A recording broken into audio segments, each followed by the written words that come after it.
नमस्कार, आप देख रहे हैं द हिंद 24 न्यूज और मैं हूं आपके साथ साक्षी। आई नजर डालते हैं आज की बड़ी खबरों की ओर। खामगांव के रोहित पैठणकर पर उनकी जाति और धर्म पूछकर किए गए कायराना हमले ने राज्य की कानून व्यवस्था की पोल खोल दी है।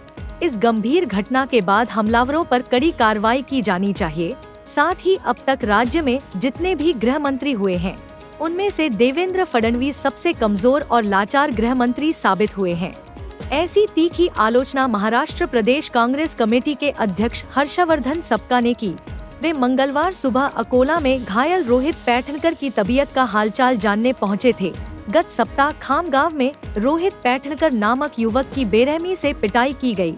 इस हमले का वीडियो सोशल मीडिया पर तेजी से वायरल हो रहा है, जिससे राज्य में कानून व्यवस्था की स्थिति कितनी बिगड़ चुकी है, इसका प्रत्यक्ष प्रमाण मिल रहा है।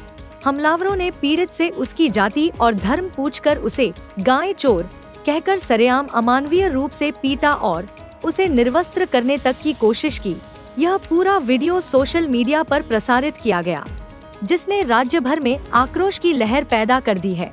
इस मौके पर कांग्रेस प्रदेशाध्यक्ष हर्षवर्धन सपका ने कहा कि राज्य में कानून व्यवस्था नाम की कोई चीज नहीं बची है। मॉब लिंचिंग की घटनाएं आम हो चुकी हैं और रोहित पैठणकर पर हुआ हमला भी एक प्रकार की मॉब लिंचिंग है, जो समाज में जातीय तनाव फैलाने वाली घटना है। उन्होंने आरोप लगाया कि पिछले कुछ समय से महायुति सरकार द्वारा ऐसी घटनाओं को प्रोत्साहन देकर अपराध को बढ़ावा दिया जा रहा है। उन्होंने बताया कि रोहित पैठणकर का इस समय अकोला के सुपर स्पेशलिटी अस्पताल में इलाज चल रहा है, लेकिन अब तक बुल्ढाना जिला प्रशासन का एक भी अधिकारी न तो बयान दर्ज करने आया है और न ही कोई संवेदना प्रकट की है। इससे सरकार की असंवेदनशीलता उजागर होती है। मॉब लिंचिंग और एक दलित नौजवान पर जो हमला हुआ, वो केवल हमला नहीं तो जानलेवा भी हमला था और ये खुला एट्रोसिटी का मामला है। किसी के कपड़े उतारकर उसके धर्म पूछना और जगह जाकर उसको पीटना, ये महाराष्ट्र में लॉ एंड ऑर्डर नहीं है, इसका ये एक नमूना है। और इसके लिए सीधा जो है इस राज्य के गृह मंत्री, इस राज्य के मुख्यमंत्री देवेंद्र फडणवीस जिम्मेदार हैं। तो सरकार का सामाजिक न्याय विभाग जो है ये अभी तक सोया हुआ है। उनका बंद को लेकर सरकार ने उनके साथ डायलॉग करने की आवश्यकता है और उनके साथ जो हो रहा है, वो जो चल रहा है उसी का एक नमूना है। यदि मॉब लिंचिंग का सामना किसी एक जाति वर्ग को यदि होता है तो ये बहुत ही संगीन स्वरूप की एक लॉ एंड ऑर्डर की सिचुएशन है। जो कानून है उसका इम्प्लीमेंटेशन करो, नए कानून की कोई ज़रूरत नहीं है। और जो कानून है उसका सही इस्तेमाल करो। और महाराष्ट्र पुलिस का जो ब्रीद वाक्य है, सदर रक्षणार्थ और खल निग्रहणार्थ, उसके हिसाब से चलो।